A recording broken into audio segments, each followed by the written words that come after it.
Alhamdulillah, wassalatu wassalamu ala rasulillah. Notre conférence aujourd'hui s'intitule La Ruqya, enjeux et solutions. C'est moi qui ai choisi ce titre pour parler de la Ruqya d'une façon, ce que je vais dire dynamique, mais en tout cas pour parler des problèmes actuels, la situation actuelle de la Ruqya, des enjeux actuels et des solutions qu'on peut y trouver. Le premier enjeu de la ruqya, c'est le fait de reconnaître que ça existe et que c'est utile et que ça a lieu d'être. Alors, il y a des savants qui nient ça, mais bon, en tout cas, au niveau du fiqh, au niveau du savant, la plupart des ulama disent que la sorcellerie existe et que vous allez passer sur YouTube, hein, je vous avertis. Donc, disent que ça existe et leur délit, bon, il y a beaucoup de délits, mais en tout cas, le délit le plus clair, c'est وَمِن شَرِّ النَّفَّاثَاتِ فِي الْعُقَدِ. Allah nous demande de demander sa protection contre le mal de celles qui souffrent dans les nœuds.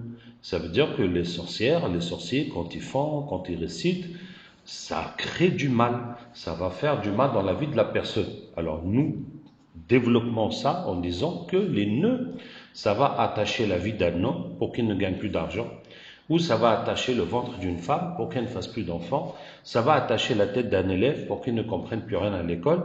C'est ça, un nafathat fait le raqad, ça va attacher ta vie, comme on dit dans le langage courant, marbout, où ma vie est attachée, il n'y a rien qui marche. Ouais. Donc, c'est là. Et puis il y a des ulama qui nient et qui disent que non, tout ça c'est psychologique. Quelle que soit la chose qu'on peut dire, ils vont dire que c'est psychologique, il faut aller voir des psychiatres, etc.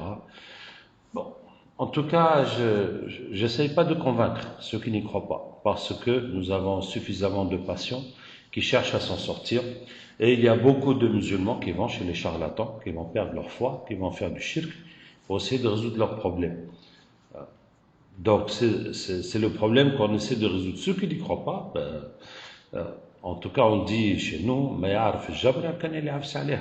il connaît la braise, seulement celui qui a marché dessus. Donc, si ça t'a pas touché, quand tu seras, si jamais tu es confronté à une situation où tu ne pourras que admettre que c'est des djinns, etc., là, tu seras forcé d'accepter.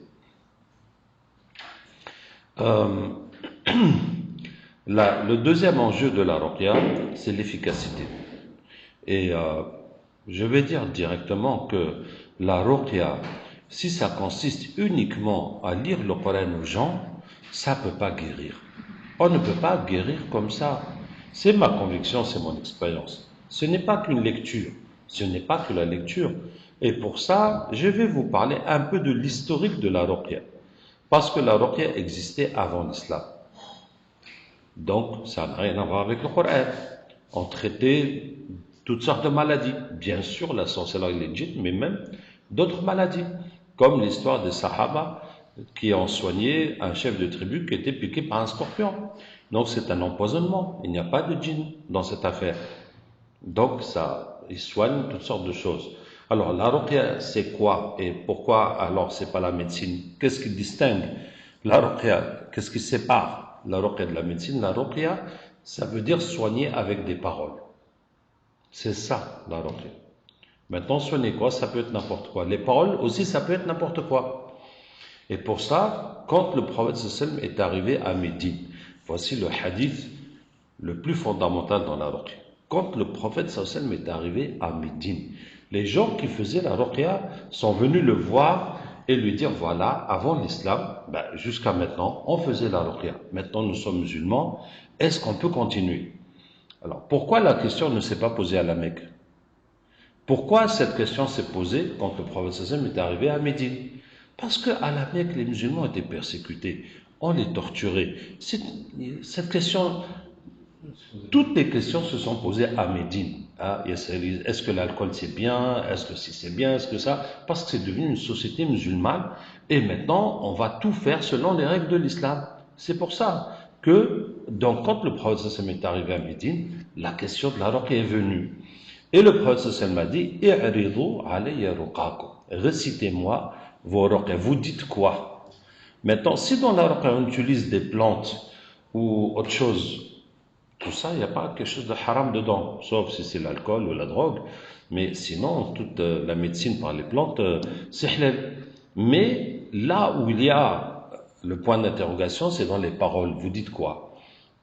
La ba'sa bir-ruqa ma lam yakun biha shirk. Il n'y a pas de mal à le faire tant qu'il n'y a pas de shirk. Voilà. Maintenant, donc, le prophète sallallahu alayhi wa sallam a autorisé. Ils ont continué à faire, sauf s'il y a du shirk, puisqu'ils étaient idolâtres, ils adoraient les statues. Donc, ils pouvaient mettre dans leur truc les noms des statues, etc. Comme ils s'appelaient eux-mêmes, Abdul Uzza, Abdul, etc. pour les statues. Et regardez l'histoire du Sahabi qui a soigné le chef de tribu qui était piqué par un scorpion avec la Fatiha. Il l'a guéri. Et quand ils sont rentrés à Médine, le prophète sallallahu alayhi wa sallam lui a dit Wa ma adraka annaha ruqya. Comment tu as su que la Fatiha est une ruqya? Comment tu as su que la Fatiha c'est des paroles qui guérissent? Il a dit Shay'un ulqiya ilay aw shay'un ulhimtuhu. J'ai été inspiré comme ça, c'est venu dans ma tête. Donc, le malade est là, je vais lire quoi, je vais dire quoi. Il dit, mais maintenant je suis musulman, Allah nous a donné le Coran, je vais lire le Coran, ça sera mieux que les choses qu'on utilise avant. Et c'est comme ça que c'est les Iraqis eux-mêmes qui ont découvert que le Coran était mieux et pouvait guérir mieux que les paroles qu'ils utilisaient avant. Et comme ça, petit à petit, le Coran a remplacé les anciennes ruqya. Mais il reste que le diagnostic et tout ce qui va autour, c'est seulement les paroles qu'on a remplacé par le Coran. Mais toute l'analyse du sujet, c'est eux qui ont la connaissance de ce domaine. Quand Allah dit ils apprennent comment séparer l'homme de sa femme. Ok, il y a la sorcellerie qui sépare l'homme de sa femme. Comment on la diagnostique, comment on la traite, etc.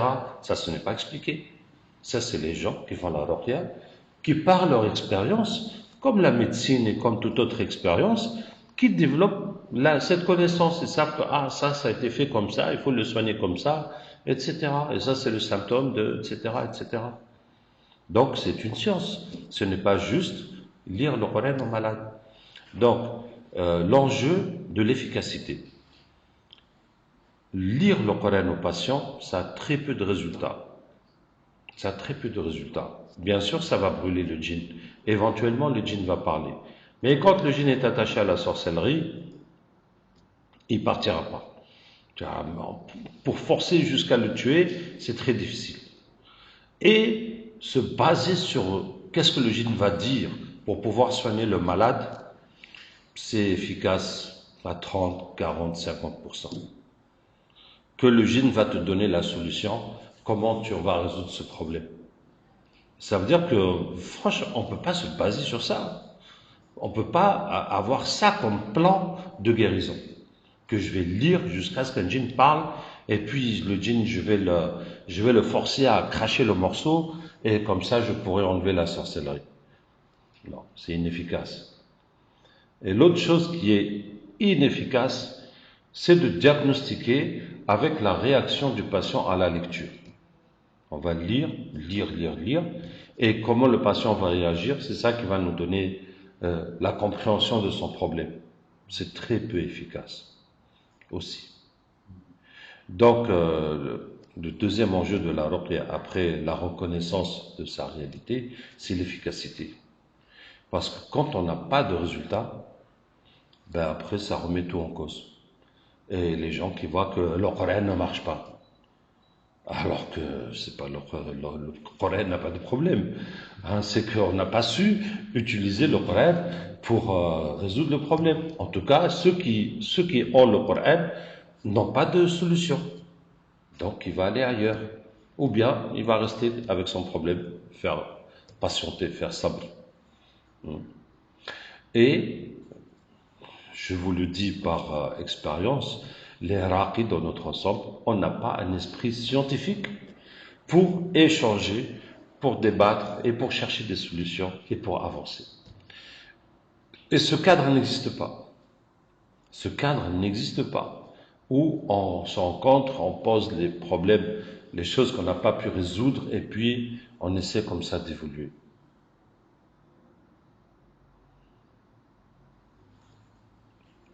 Et il n'y a aucune école islamique qui enseigne la ruqya et qui peut te donner une qualification ou un diplôme en ruqya.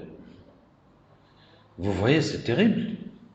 C'est terrible. Depuis tous ces siècles que l'islam existe et que ce problème est posé, les musulmans dans notre ensemble, on n'a pas pu apporter une solution.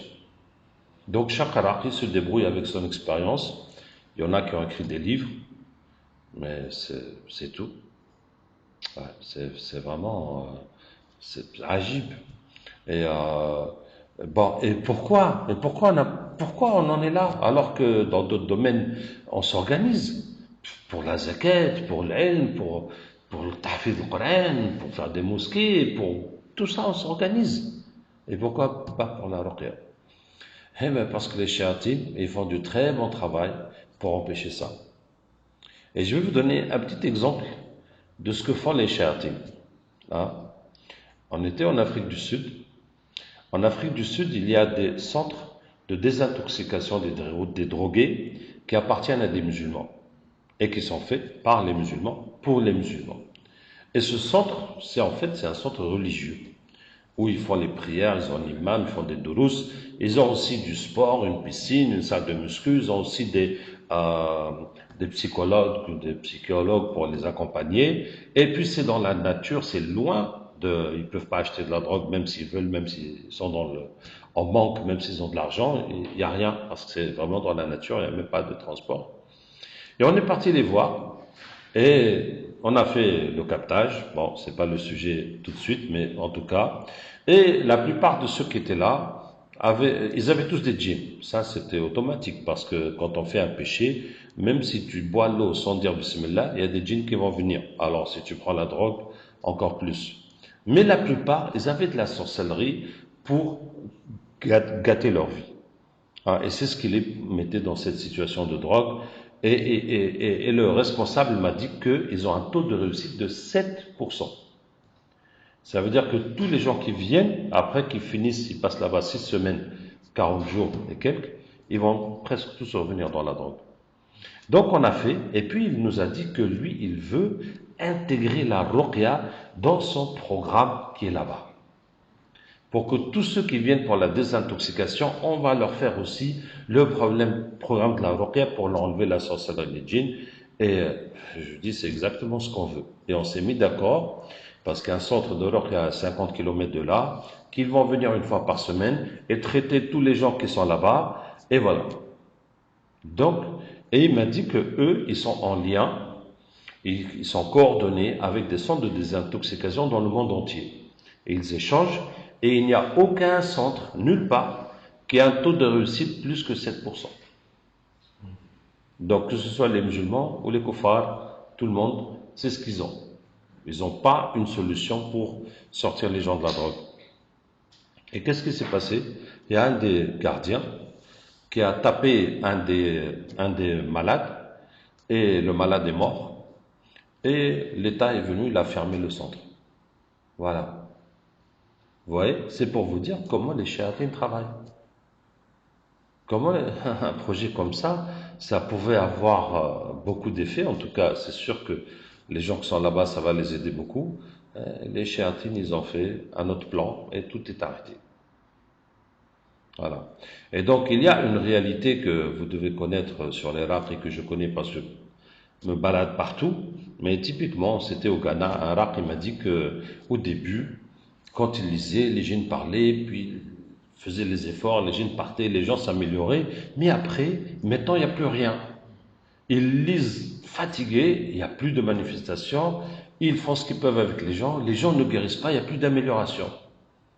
Et quand on a capté, il y avait des chiatines que les sorciers ont mis autour de son centre, et quand quelqu'un vient pour se soigner, ils enlèvent les djinns qui est avec eux, et ils les laissent faire tout ce qu'ils veulent, et quand ils sortent, ils remettent les djinns sur eux, etc.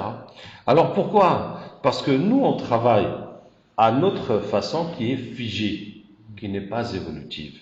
Mais les sorciers nous observent. Et les sorciers évoluent. Et les sorciers voient qu'on a cassé leur travail. Et eux, ils vont nous étudier avec leur djinn et ils vont trouver des solutions pour casser notre travail. Et nous, pendant tout ce temps-là, on est comme des aveugles. et on est comme des statues. Ça veut dire on est statique. On ne change rien, on n'évolue pas. Ouais. Donc, je vous ai dit, le deuxième défi de la ruqya, c'est l'efficacité. Et ça, ça m'a mis quelques années, enfin, à vrai dire, ça m'a mis 3 ans de recherche, parce que mon premier contact, c'était 93, et c'est en 97 que j'ai publié la première fois le livre La Ruqya, pour avoir une vue d'ensemble de soigner. Je vous dis par exemple, quand la sorcellerie est dans le corps, ça fait des maux de tête, des maux de dos, sauf le ventre qui est mangé. Mais tous les autres problèmes physiques, on enlève la sorcellerie avec le hijama. On fait les ventouses à n'importe quel endroit où il y a un problème et on lit le Coran et ça va sortir avec le mauvais sang. Simple, efficace, rapide, sunna, pas cher. Beaucoup mieux que de taper hein, et lire pendant des heures. Voilà, une solution très efficace, très simple. Et c'est sunna. Et machallah. Et ça marche, ça marche. Avant ça, quand une femme avait la sorcellerie dans les ovaires pour pas avoir d'enfant, il fallait qu'on fasse 7 séances de ruqya pour enlever cette sorcellerie. Ça veut dire, elle vient, on lit, elle va se laver, utiliser l'huile, elle revient, on recommence 7 fois. Donc, à peu près 2 mois de traitement pour que la sorcellerie parte de ses ovaires. Et avec les ventouses, ça part en une seule séance. Et ainsi que la plupart des douleurs et des maladies. Voilà. Donc, voici la solution. Et ce qui fait que la lecture sans les ventouses, on ne la fait pas. On fait les ventouses, on lit. Si la personne n'a rien physiquement, sans problème, par exemple, c'est une sorcellerie dans un cimetière ou ailleurs, eh ben, khalas, on va donner le traitement pour ça. On n'a pas besoin de lire pendant des heures à la personne. Donc, on a, et par exemple, les sorcelleries qui sont loin. Par exemple, une sorcellerie qui est dans le cimetière. Avant, c'était un gros problème. Comment on va faire pour sortir ça? Où est-ce qu'on va trouver le cimetière? Si vous lisez Sarm, le livre d'Awahid Abdel Bel, c'est pas pour critiquer, mais c'est pour dire, voilà, il dit que on va le lire jusqu'à ce que le djinn parle. Et puis, on va le forcer à dire, elle est où la sorcellerie? Et puis, on va aller la chercher. Et si on ne la trouve pas, on va ramener le patient, puis on va ramener le djinn, et puis on va lui forcer que cette fois-ci, il faut qu'il nous dise la vérité. Mais c'est pas possible. Si la sorcellerie est jetée dans la mer, tu vas la chercher où? Et si elle a été enterrée avec quelqu'un, tu vas creuser la tombe pour chercher la sorcellerie qui est avec le mort. C'est pas possible. Ça, si on habite dans un petit coin, dans un petit village, peut-être on va trouver dans l'arbre, le puits ou quelque part. Mais la vie d'aujourd'hui, ce n'est plus possible. Ce n'est plus possible. Et donc, qu'est-ce qu'on fait? Pour la sorcellerie dans le cimetière, eh ben, on va la détecter par les symptômes. La personne sent la fatigue, n'a plus envie de vivre, ne sent plus de joie, et il pense à la mort, et il rêve de mort. Soit les vivants, il les voit morts, soit les morts, il les voit vivants, soit il voit n'importe quoi qui a un lien avec la mort. Donc, on prend le verset, est-ce que celui qui était mort et nous lui avons ressuscité et on lui a donné une lumière avec laquelle il marche parmi les gens, est-il égal à celui qui est dans les ténèbres et qui n'en sort jamais? Et on va ajouter ce verset dans l'eau, il va se laver avec, ça va partir, etc. Par exemple, la première fois que j'étais en Côte d'Ivoire, dans le cadre de la ruqya, on avait beaucoup de patients qui rêvaient de poissons. Certains voyaient des poissons vivants, des poissons morts, des poissons braisés, et grillés, des poissons séchés. Et on s'est demandé, mais c'est quoi? Et on a trouvé que les sorciers ont une technique, c'est qu'ils mettent la sorcellerie dans l'hameçon, ils mettent l'hameçon dans l'eau, et ils attendent qu'un poisson vienne le manger, et puis ils relâchent le poisson dans l'eau. Maintenant, le poisson est parti avec ta sorcellerie dans son ventre. Comment tu vas le trouver? Où tu vas le trouver? Et après ça, on est parti à l'île de la Réunion. Et à l'île de la Réunion, les gens rêvaient de requins. Ça veut dire que ton poisson, c'est un requin qu'elle a mangé. Maintenant, il faut chercher un requin. Voilà. Donc, qu'est-ce qu'on fait? On prend le verset le poisson l'a avalé alors qu'il était blabable. Si ce n'était pas le tasbih qu'il avait fait, il serait resté dans son ventre jusqu'au jour dernier. Et on ajoute ce verset dans l'eau, la personne va se laver avec et ça va partir. Ouais. Donc, comme ça, on a développé 45 versets pour 45 différents types de sorcellerie. et on les ajoute dans l'eau, la personne se lave avec. Donc, en tout cas, le deuxième enjeu de la ruqya, c'est l'efficacité. Essayer de trouver les solutions à chaque situation et la façon d'identifier et la façon de résoudre. Ouais. Maintenant, le troisième enjeu, après ça,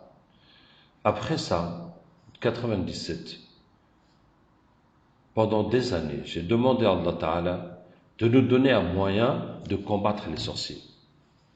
Parce que on est dans une situation défensive. On se protège, on se soigne.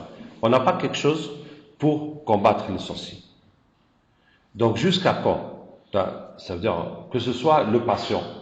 Le patient se soigne. Le sorcier peut lui refaire la sorcellerie tant qu'il veut. Tu sais même pas c'est qui, ou bien ils sont combien. Hein? Et jusqu'à quand? On va rester comme ça, dans une position uniquement défensive. Mais nous, les raqis, nous, on soigne les gens tous les jours.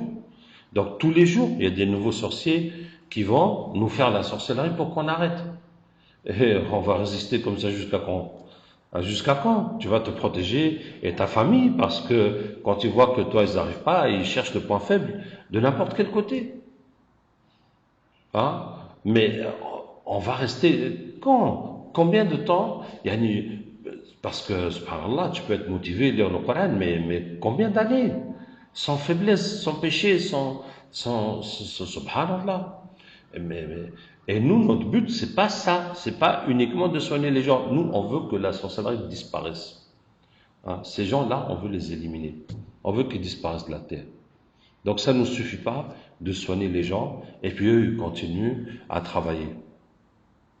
Et c'est ça que j'ai demandé à Allah pendant longtemps. Et pendant longtemps, on n'avait que le combat dans le rêve. C'était la première chose qu'on avait. Ça veut dire que le point faible du sorcier, c'est quand tu le vois dans tes rêves. Par exemple, il y avait une jeune fille, c'était une de ses grand-mères, qui lui faisait la sorcellerie, ça veut dire sa belle grand-mère.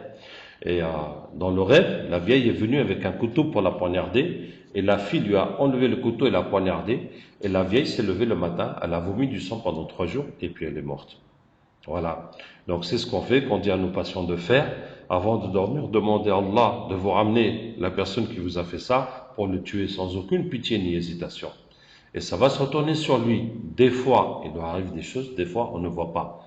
Parce que, bon, on ne les connaît pas forcément, mais des fois, il leur arrive. Et des fois, la personne voit que non, la personne est là. Et des fois, il l'a tué plusieurs fois dans le rêve, mais ça finit pas. Bon, c'est un combat. Au moins, on a quelque chose pour se battre. Mais c'est déjà ça. Mais on voulait plus. Et jusqu'à ce qu'on a découvert le captage. Jusqu'à ce qu'on a découvert le captage. Et le captage, c'est ce qui fait qu'aujourd'hui, notre conférence a été annulée.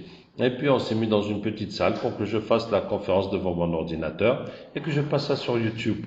Subhanallah. Parce que des gens, ils ont dit que ce gars-là, il demande l'aide des djinns. Il fait du shirk. La hawla wa la quwwata illa billah. Sans aucun délit, parce que tous ces gens qui ont critiqué, aucun n'a donné de délit. S'ils avaient des délits, ils auraient donné. Mais comme aucun n'a donné de délit, ça veut dire qu'ils n'ont pas de délit. Ils n'ont pas de délit. Et alors? Et puis, laisse-moi faire la conférence, et puis viens dire devant tout le monde que je fais du shirk. Subhanallah. Mais c'est comme ça. Ça, c'est notre situation des musulmans. C'est notre situation, c'est notre situation. Au lieu de trouver des solutions pour avancer, voilà ce qu'on est en train de faire. J'ai jamais refusé de débattre avec qui que ce soit. qu'Allah nous aide. Ouais, donc de toute façon, voilà, on parle. Donc le captage, c'est venu comment? C'est venu que le premier groupe que j'ai formé au Burkina en 2005, quand je les ai laissés, les sorciers ont fait la sorcellerie sur eux comme la pluie.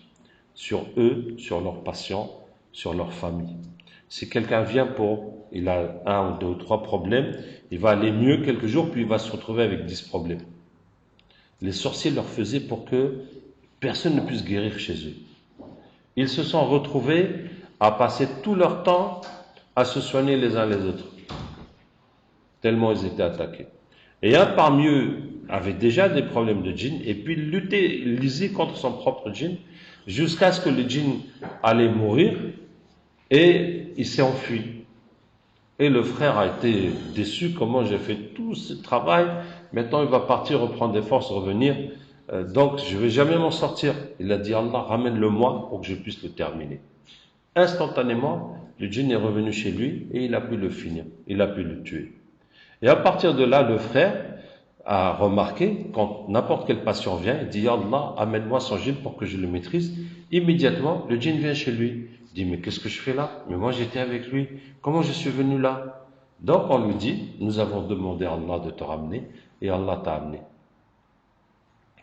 Et le djinn, d'abord il est là et puis il parle tout de suite.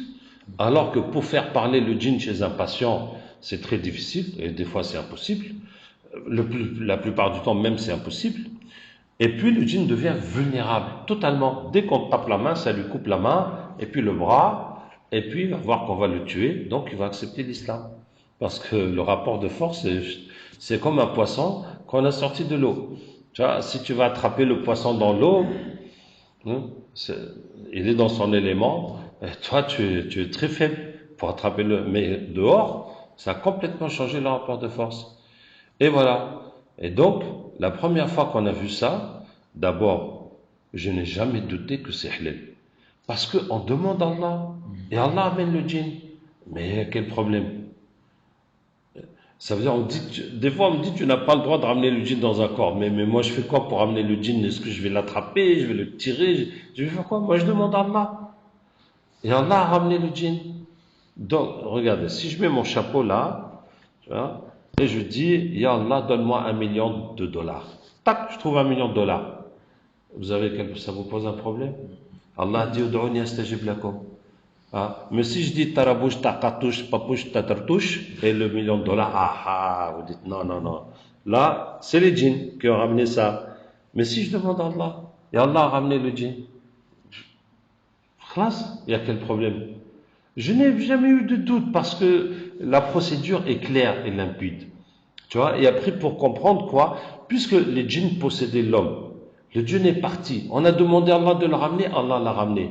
C'est tout. Et ça veut dire que le passage est déjà là. Le passage est déjà là. La possibilité de parler est déjà là. On a trouvé le moyen de ramener le djinn. C'est tout. C'est comme en médecine, le virus et le microbe qu'on va prendre pour fabriquer le vaccin. On le neutralise, on injecte et ça développe les anticorps, ça y est. Quand on a su faire le vaccin avec le microbe et le virus, c'est qu'on a gagné la bataille contre la maladie. On a vaincu la maladie. Donc, le même problème de possession que les gens sont possédés, on a appris à retourner la situation contre les djinns. Et la première fois qu'on a vu ça, on a pensé que c'était quelque chose de spécial qu'Allah lui a donné, parce qu'il a beaucoup souffert, le frère, il a fait beaucoup d'efforts, mais très vite on a vu que tous ceux où les djinns en parlaient pouvaient le faire. Et on a commencé à les multiplier, à les fabriquer, à les entraîner, les capteurs partout, et ça marche de la même façon. Et après, petit à petit, ça développe, et puis jusqu'à maintenant, ça se développe, puisque vous pouvez voir dans mes vidéos que chaque fois, il y a des nouveaux versets qui viennent. Par exemple, récemment, quand je captais, puis il y avait un djinn qui était un peu têtu, et le capteur m'a dit, Admiro, ça veut dire, tape-le dans la tête. Alors j'ai lu le verset, nous frappons le faux avec la vérité, et il le frappe à la tête et il est mort. Tu vois? Et quand j'ai dû ça, et puis les djinns souffraient jusqu'à ce qu'ils se convertissent, je leur dis, mais ça vous fait quoi? Ils disent, c'est des gros marteaux de lumière qui nous frappent. Alhamdoulilah. La vérité qui frappe le faux. Voilà, on le vit. Donc ça évolue. Mais la première fois qu'on a utilisé les versets, je vous ai dit au début, on les découpait et puis on discutait avec eux. Et puis après, on a vu que ça ne sert à rien de discuter, il suffit de dire le verset, il va le voir, il va le vivre. La première fois, c'était une patiente qui avait un djinn amoureux. On a amené le djinn amoureux, je lui ai parlé, il a accepté d'être musulman. Il a fait la shahad. Il était content. Je dis, ok, maintenant tu peux partir. Il me dit, mais pourquoi je l'aime? Je suis musulman. Je suis prêt à la marier, à l'épouser. Donc ça, c'est un problème. Parce que même chez les fuqaha, il y a divergence sur la possibilité d'épouser les djinns ou pas. Hein? Et c'est pour ça, je vous dis que le monde des djinns dans le fiqh n'est pas connu. N'est pas connu parce que n'est pas connu. Et puis les fuqaha, quand tu vois les arguments des uns et des autres, c'est pas très solide. C'est léger. Hein? En tout cas, ceux qui sont contre le mariage des hommes avec les djinns et qui disent que les juz, leur preuve, leur argument, c'est le verset وَمِنْ آيَاتِهِ أَنْ خَلَقَ لَكُم مِنْ أَنفُسِكُمْ أَزْوَاجًا. Parmi ces signes, il vous a créé de vous-même des épouses ou des époux, des conjoints. Hein. Et donc, quand le djinn m'a dit ça, je lui ai lu le verset. Je lui ai dit وَمِنْ آيَاتِهِ أَنْ خَلَقَ لَكُم مِنْ أَنفُسِكُمْ أَزْوَاجًا لِتَسْكُنُوا إِلَيْهَا. Et quand j'ai lu le verset, il a dit ah, Allah m'a donné une femme, c'est bon, j'ai plus besoin d'elle. Une femme djinn. Allah lui a donné une femme djinn. Alhamdulillah. Donc ça s'est réglé. Et à partir de là, n'importe quel djinn amoureux, on lit le verset, boum, il va voir ses femmes djinn, ou bien son mari djinn, et puis il n'a plus envie de l'humain. Et c'est réglé. Et puis après, on a commencé comme ça à utiliser les versets pour n'importe quelle situation, et ça marche. Donc, quel que soit le problème que le djinn a, vous voyez, par exemple, une fois dans une vidéo, peut-être que vous l'avez vu, il y avait un djinn qui adorait le soleil. J'ai essayé, jusqu'à ce que j'ai lu le verset, hein, Alam tara anna Allah yasjudu lahu man fis samawati wa man fil ard wa shams wal qamar wal nujum. As-tu pas vu que le soleil se prosterne à Allah? Ah, c'est tout. C'est ça qui l'a convaincu. Bon, donc qu'est-ce que je disais? Voilà. Le captage nous a apporté la solution pour renverser renverser le rapport de force entre nous et les sorciers. Ah. Alhamdulillah. Alhamdulillah. Ça nous a permis de renverser le rapport de force entre nous et les sorciers. Donc, quand on capte pour le patient, les djinns qui est avec lui, qui est dans sa maison, qui est dans sa famille, et chez tous les sorciers qui ont envoyé ces djinns, et on les renvoie les combattre. Voilà. Donc, plus on fait, plus les sorciers vont s'affaiblir. Et nous, alhamdoulilah, nous aussi, quand on est dans le centre de Ruqya, quand on fait tous ces djinns qui nous attaquent tous les jours, on les convertit, on les renvoie combattre les sorciers, etc. Et le captage, ça nous a ouvert une nouvelle dimension dans la Ruqya, qui est d'attaquer les sorciers et les shirks, etc. Et par exemple, on va dans les endroits où il y a le shirk, hein, où il y a la sorcellerie, on va dans les réunions de sorciers, on va visiter les sorciers les plus célèbres, hein, pour enlever leur djinn, leur pouvoir, et les retourner contre eux. Ouais, alhamdulillah, alhamdulillah, parce que ça c'est, je vous donne l'exemple, il y avait une fois au Togo, un da'i qui est parti prêcher les idolâtres, les féticheurs, dans un village où il y avait des musulmans et des féticheurs. Et il est parti pour faire da'wa aux idolâtres. Il a dormi dans la mosquée. Le matin, il s'est retrouvé dans la rivière. Hein, il s'est retrouvé dans la rivière. C'est-à-dire, toi, tu vas expliquer aux gens qui adorent les statues que c'est pas bien. Eux, ils t'ont montré le pouvoir de leurs statues. Voilà nos statues, ce qu'elles sont capables de faire. Est-ce que toi, tu es capable de montrer le pouvoir d'Allah? Donc, tu n'es pas capable. Hein? Alors que eux, ils te montrent les statues, concrètement, qu'est-ce qu'elles peuvent faire. Hein? Et toi, tu ne peux pas montrer ce qu'Allah peut faire. Donc, tu ne peux pas les convaincre. Hein? Donc, alhamdulillah, avec ça, on va chez les sorciers, puis on leur montre ce qu'on peut faire. Que tous leurs djinns, on les enlève, on les retourne contre eux, et ça va gâter tout leur travail. Alhamdulillah. Bon. Donc, en tout cas, les enjeux maintenant, mes frères, parce que, en vérité, bon, alhamdulillah pour les bienfaits qu'Allah nous a donnés, mais la vérité, c'est que nous sommes en train de perdre la bataille contre la sorcellerie et contre le mal. Nous sommes en train de perdre la bataille. Ça veut dire que la sorcellerie, le satanisme se développe beaucoup plus vite que nous développons la ruqya. C'est-à-dire que nous pouvons unir, former les raqis, développer la ruqya. Et je ne sais pas si vous avez vu ma vidéo, mais récemment au Mali, il y a un grand centre de sorcellerie qui a été inauguré de façon officielle avec le ministre de la Culture et des grandes personnalités qui viennent de plusieurs pays. Subhanallah. Alors que la ruqya, impossible. Wallah, subhanallah, impossible. Quand des pays, même des pays, des gouvernements nous appellent, disent venez nous aider parce que on a des problèmes, il y a eu une guerre, il y a eu beaucoup de sacrifices, beaucoup de morts, beaucoup de gens ont enterré des trucs, beaucoup de gens ont fait des sorcelleries. Parce que quand, par exemple, il y a un gouvernement, l'opposition va faire des sorcelleries pour bloquer le gouvernement, pour qu'il échoue, pour que eux soient élus à leur place. Mais quand eux sont élus à leur place, toutes les sorcelleries qu'ils ont fait pour bloquer le pays sont toujours là. Tu vois? Et les autres vont aussi leur faire la sorcellerie pour bloquer le pays. Puis tout est bloqué. Tout est bloqué. Tu vois, tout est bloqué au point qu'une fois, quelqu'un m'a raconté qu'il était responsable de faire la route. Ils ont commandé des pavés pour faire la route. Et le gars qui fabrique des pavés leur a fabriqué des pavés triangulaires. C'est un truc de fou. Mais comment tu vas paver la route avec des pavés triangulaires? C'est pas normal. Subhanallah. Pour dire des blocages incroyables. Ouais. Et même quand ils nous appellent pour résoudre ça, il faut que ce soit en cachette. Il faut que personne n'entende, ne sache ou ne voit qu'on appelait des raqis pour nous aider. Alors que les sorciers, masha'Allah, là, on leur donne toute la place.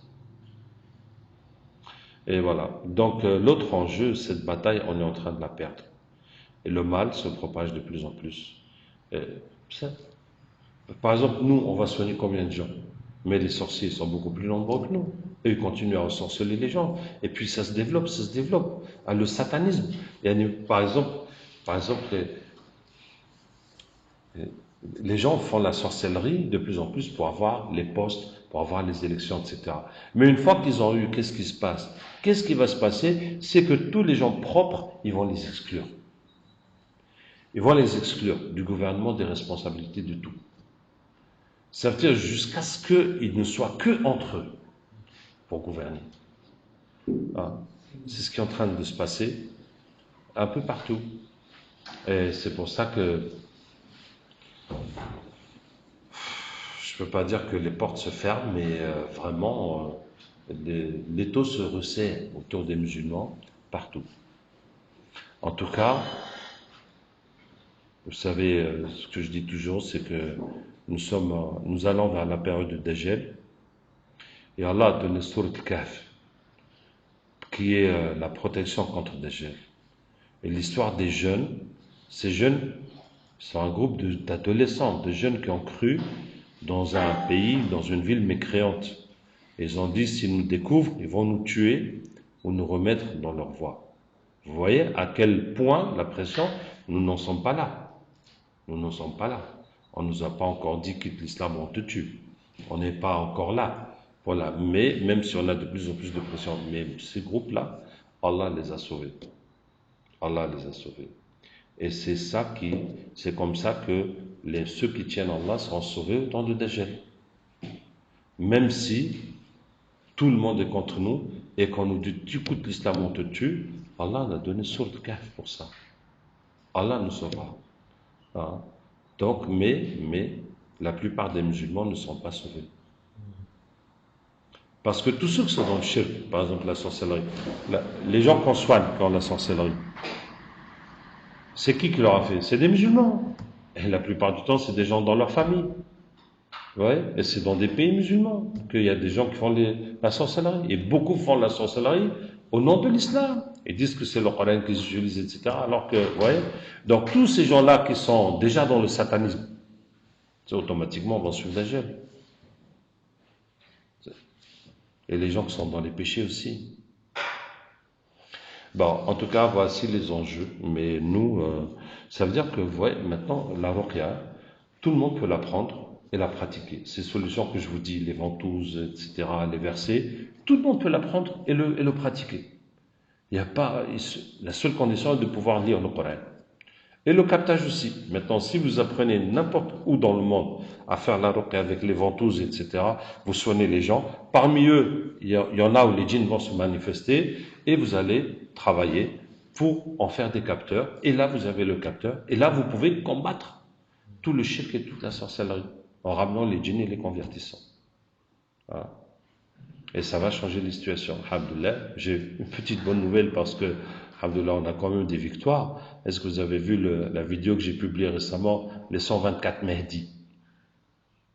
Hein, c'est une dame qui m'écrit que son mari est rentré dans une secte et ils ont un Mahdi qui leur demande de vendre tous leurs biens pour lui donner et puis de venir habiter avec eux. Puis il dit des choses très bizarres sur la religion. Et donc on a capté les jeunes.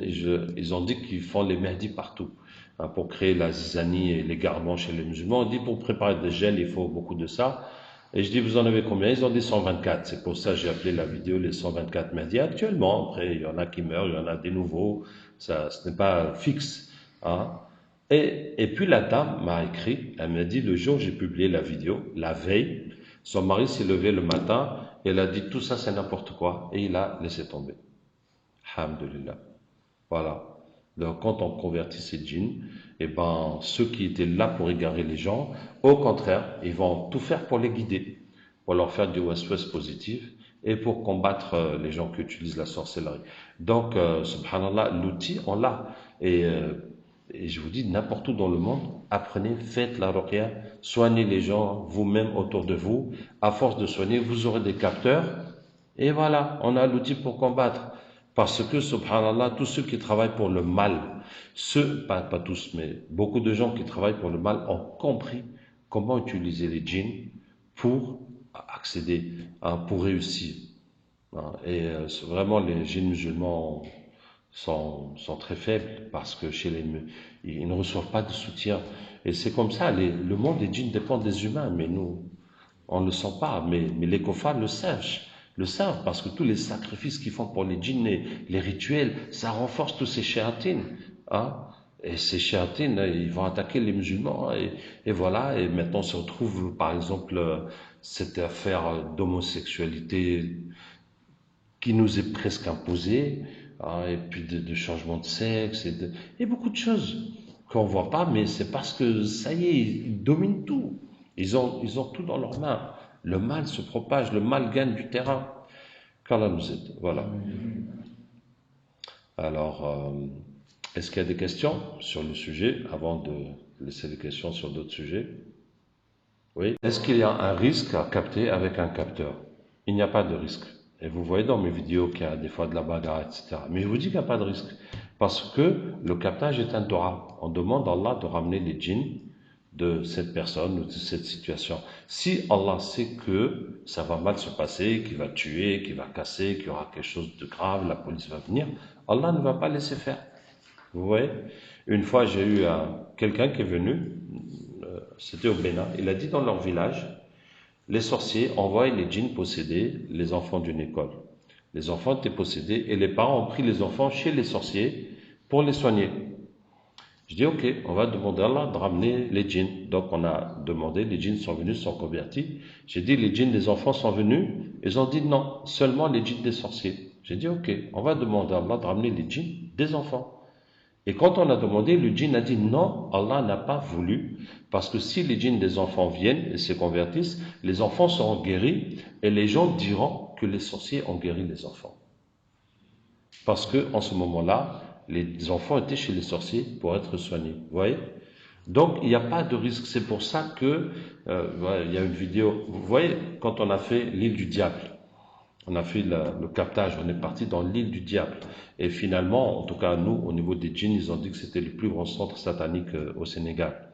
On a capté, il y avait la bagarre, il fallait 5 frères pour tenir le capteur, parce que, machallah, il était costaud. Et après, j'ai fait les captages, les 124 Mahdi, j'ai fait avec lui sur le toit de ma maison, au 2e étage, donc j'étais un peu tombé du toit, et puis j'étais tout seul avec lui, tu vois, donc physiquement, c'était très difficile de le maintenir.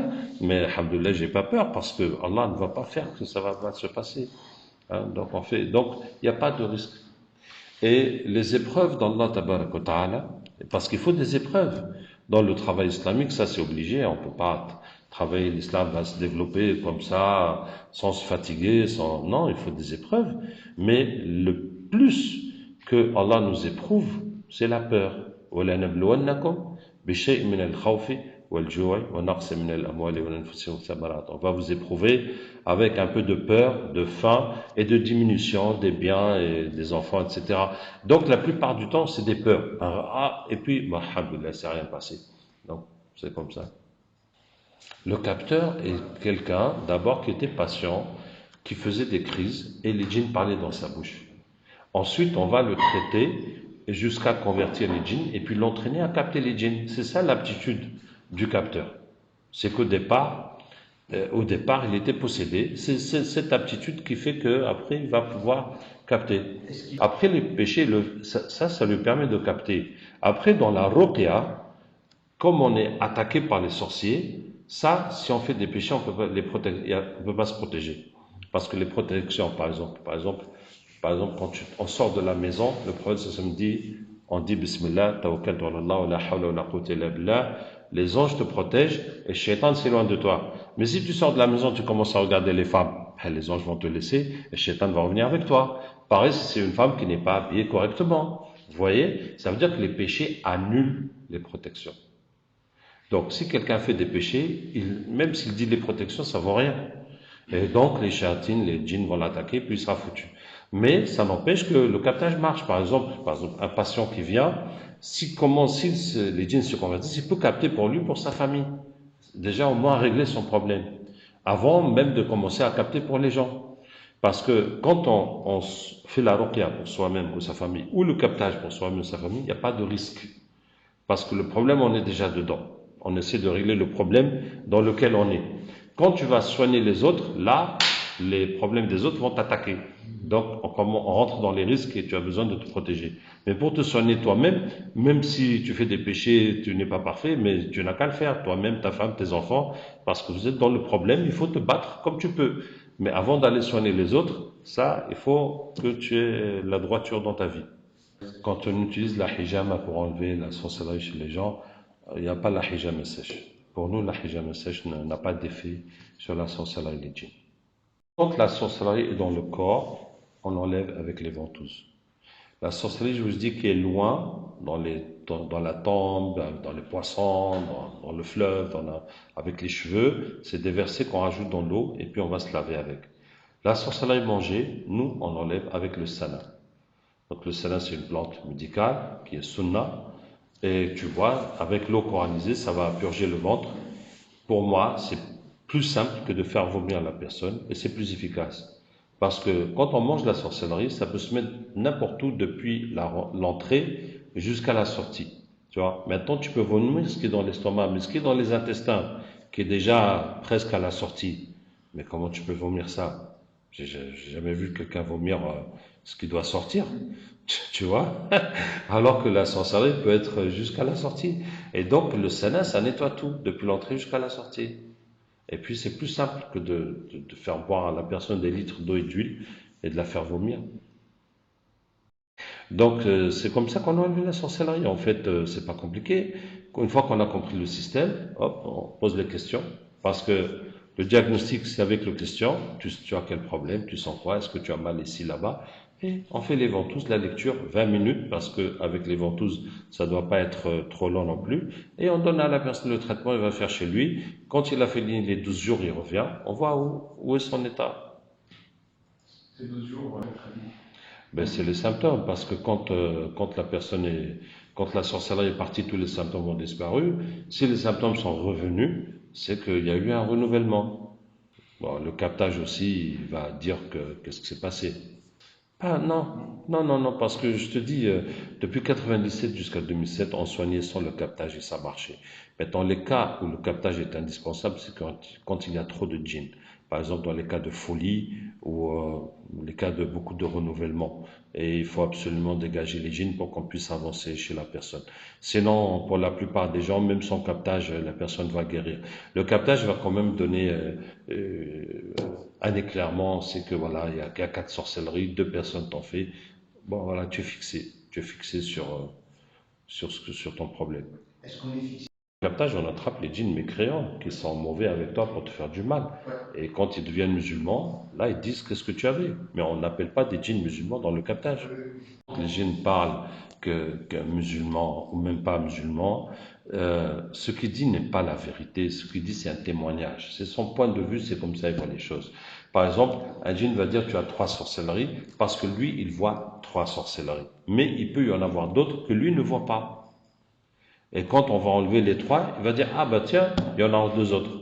Mais parce qu'au début, il ne les voyait pas. Donc ce qu'il dit, c'est ce qu'il voit. C'est tout. Ce n'est pas ça la vérité. Et puis les kofars. Maintenant, quand un djinn est kofar, vous voyez que des fois, quand je fais les captages, le djinn vient, avant même qu'il soit musulman, je lui pose des questions, et puis il répond spontanément. Tu vois, il répond spontanément, il explique, et c'est rare qu'il ment. Tu vois, même quand tu lui dis un truc, il veut pas répondre, il dit non, je réponds pas. Ça, je dis pas, c'est un secret.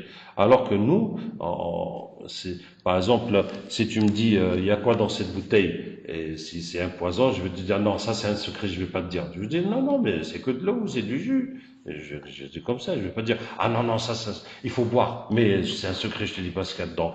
Ah non, c'est grillé qu'il est en train de cacher quelque chose. Ouais. Donc les djinns n'ont même pas cette intelligence spontanée d'inventer des mensonges. Il va dire, non, je dis pas. Bon, mais il faut savoir interpréter ce qu'ils disent. Par exemple, vous voyez la question que la Terre elle est plate ou ronde. Il y a des djinns qui disent qu'elle est plate, il y a des djinns qui disent qu'elle est ronde. Ça dépend. Lui, comment il voit. Lui, bah, il va pas forcément sortir de l'espace pour aller prendre une image en 3D. Il dit ce qu'il voit. Il voit qu'elle est plate, il dit qu'elle est plate. Il voit qu'elle est ronde, il dit qu'elle est ronde. Et donc, ça devait être indirect sur YouTube, mais ça a été enregistré parce que il y avait un problème technique pour le direct. Mais ça viendra. Quand ça viendra, Inch'Allah. Salam alaikum.